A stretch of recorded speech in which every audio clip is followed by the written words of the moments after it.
Hello friends, welcome back to my channel. कल 19 जुलाई आपके लिए गेम चेंजर डे होने वाला है। कल आपको पता चलेगा कि दिल्ली यूनिवर्सिटी की कौन सी सीट आपको एलोकेट हुई है, कौन सा कॉलेज आपको एलोकेट हुआ है। तो इस वीडियो में आपको बताऊंगी कि आपको राउंड फर्स्ट में अगर सीट एलोकेट होती है तो क्या करना है, राउंड सेकंड में सीट एलोकेट होती है तो क्या करना है। इस वीडियो को ध्यान से देखना, सबसे इंपॉर्टेंट वीडियो होने वाली है अभी आपके लिए।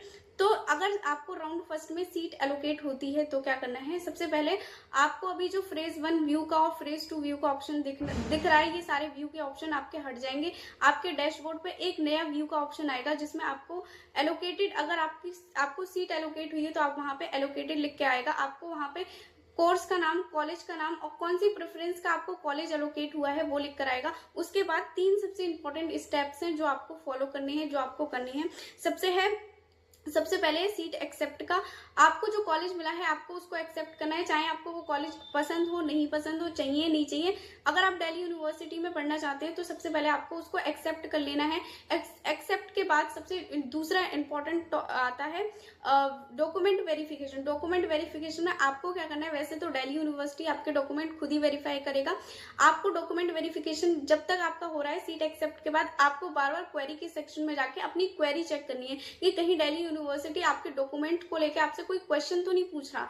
बहुत सारे स्टूडेंट हैं जो अपनी क्वेरी सेक्शन में जाके क्वेरी नहीं देखते, उन्हें पता ही नहीं चलता कि कब दिल्ली यूनिवर्सिटी ने उनसे क्वेश्चन पूछा और वो उसका रिप्लाई नहीं कर पाए और उनका फॉर्म रिजेक्ट हो जाता है। सबसे इंपॉर्टेंट पार्ट है आपकी लास्ट फ्रेज 3 काउंसलिंग का। फोर्थ इंपॉर्टेंट है फीस पेमेंट। अगर आपके डॉक्यूमेंट 23 जुलाई से पहले ही वेरीफाई होके आ जाते हैं तो आपको लास्ट डे, लास्ट टाइम का वेट बिल्कुल नहीं करना, आपको पहले ही फी पेमेंट कर देनी है ताकि आप सेफ रहो। बहुत सारे student last minute fee payment करते हैं और नेटवर्क इशू की वजह से कुछ गड़बड़ हो जाती है, उनकी फी पेमेंट नहीं हो पाती और वो रिजेक्ट हो जाते हैं। तो इन तीनों स्टेप का आपको बहुत अच्छे से ध्यान देना है। अब मैं अपग्रेड और फ्रीज का बता देती हूँ।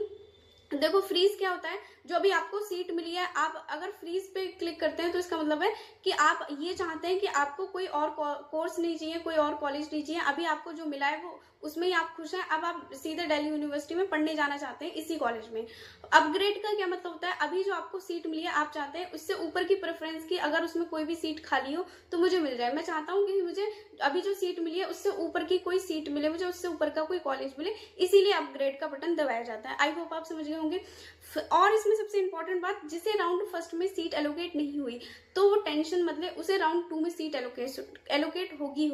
दिल्ली यूनिवर्सिटी क्या करता है, कोशिश करता है 90% सीट का एलोकेशन वो राउंड फर्स्ट में करते हैं, फिर भी वो राउंड 2 के लिए बहुत सारी सीटें बचा के रखता है, बहुत सारी सीटें वैकेंट होती हैं। राउंड 2 के आने से पहले आपको एक लिस्ट मिलेगी जिसमें आपको दिल्ली यूनिवर्सिटी आपको लिस्ट देगा, उससे में आपको पता चलेगा